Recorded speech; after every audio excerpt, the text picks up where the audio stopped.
how do you see doubt, and how do you work with that, and then how do you both, like, I would imagine, choose to overcome that as well, or to maybe see it from another vantage point? It's the constant pureba on the dieta path, that's for sure.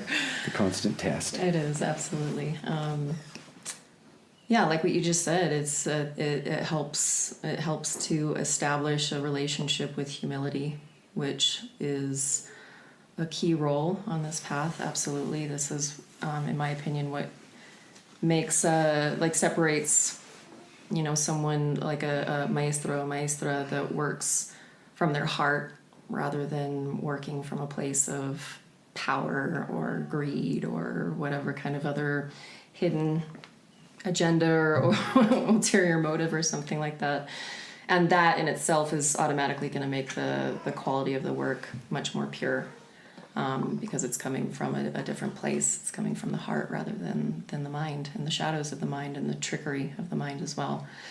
And yeah, as we get deeper on the path and deeper into the diets and the constant mirror of looking at the not just like our personal minds, my personal mind in the space of diet and everything, but knowing that when that time comes where I'm going to be singing the ikaros and everything like that, to have a very firm grasp on the reality of the human mind itself, and the way that we can be our own ally and also be like the worst enemy at the same time, and those paradoxes that the mind is everything, as they say, like todo es shinan. Shinan means shipibo. In shipibo it means mind.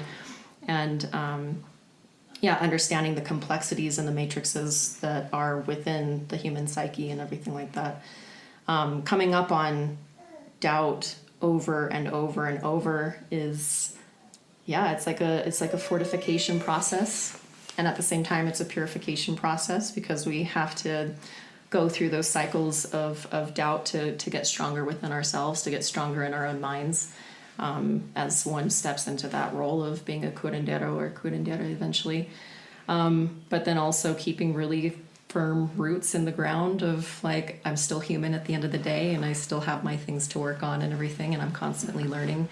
And whenever we get to that next level, there's going to be that shadow of doubt that says, like, oh, I'm not ready yet, or oh, I can't, or what it is, and especially whatever our own stuff is coming into this work.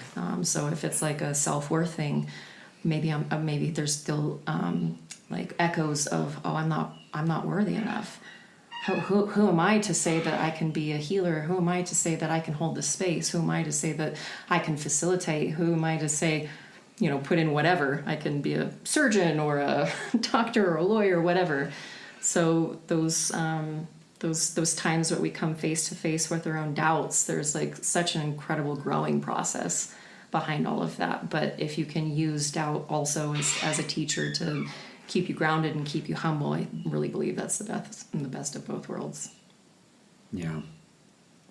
I remember coming upon this back in the temple times when I was literally just, I think, working, like I said, working with guests and whatnot. There's such a shared commonality in our suffering and in our joys and all those things. And I think there were times where I'd go through themes of things, and doubt was a theme. And therefore, when we're facilitating, we're also talking in front of groups about things like that. And it came to me, it was like doubt is kind of like a trampoline, where it's like the lower you go with it, the higher you bounce out of it. There's like a velocity to it.